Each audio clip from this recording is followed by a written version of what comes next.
St. Augustine, Commentary on the Gospel of John, chapter 21, verse 19 to 25 following. Let no one, however, separate these distinguished apostles. In that which was signified by Peter, they were both alike. And in that which was signified by John, they will both be alike hereafter. In their representative character, the one was following, the other tarrying. But in their personal faith, they were both of them enduring the present evils of the misery here, both of them expecting the future good things of the blessedness to come. And such is the case not with them alone, but with the Holy Universal Church, the spouse of Christ, who has still to be rescued from the present trials and to be preserved in the future happiness. And these two states of life were symbolized by Peter and John, the one by the one, the other by the other, but in this life they both of them walked for a time by faith, and the other they shall both of them enjoy eternally by sight. For the whole body of the saints, therefore, inseparably belonging to the body of Christ, and for their safe pilotage through the present tempestuous life did Peter, the first of the apostles, receive the keys of the kingdom of heaven for the binding and loosing of sins, and for the same congregation of saints, in reference to the perfect repose in the bosom of that mysterious life to come, did the evangelist John recline on the breast of Christ.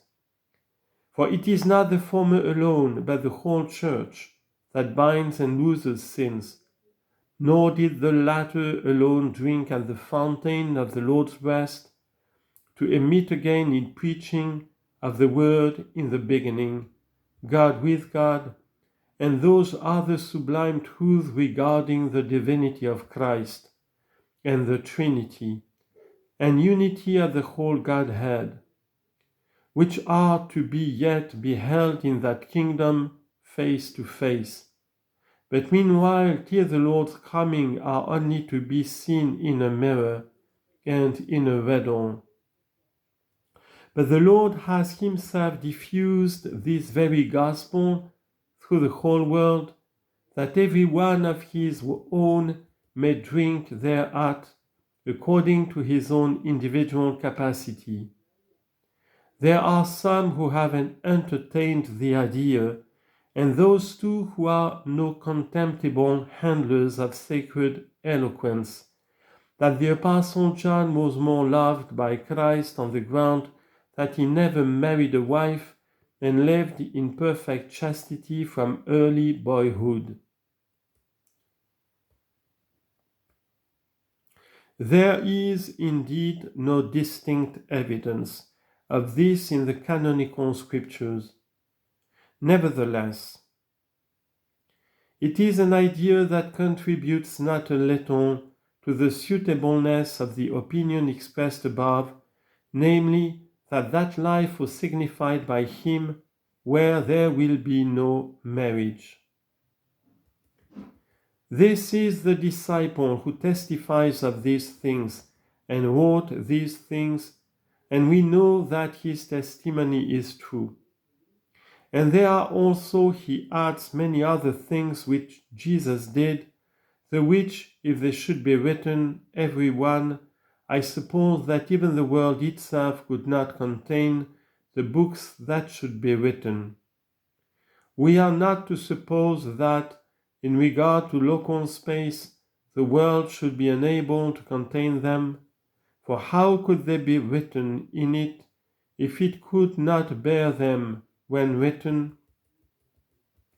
But perhaps it is that they could not be comprehended by the capacity of the readers, although, while our faith in certain things themselves remains unharmed, the words we use about them may not unfrequently appear to exceed belief.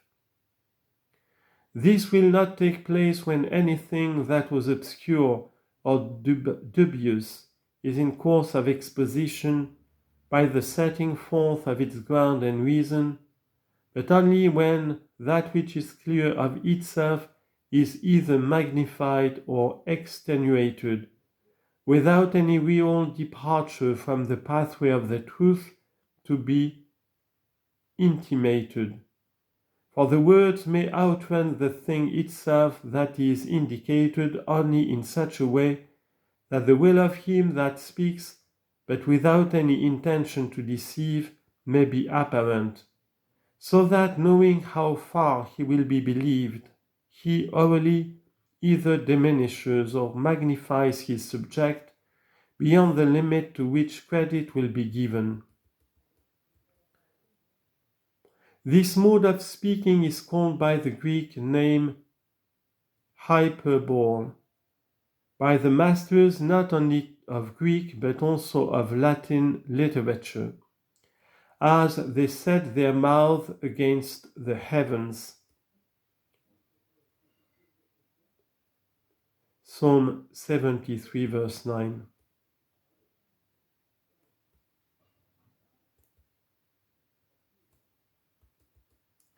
And the top of the hair of such as go on in their trespasses.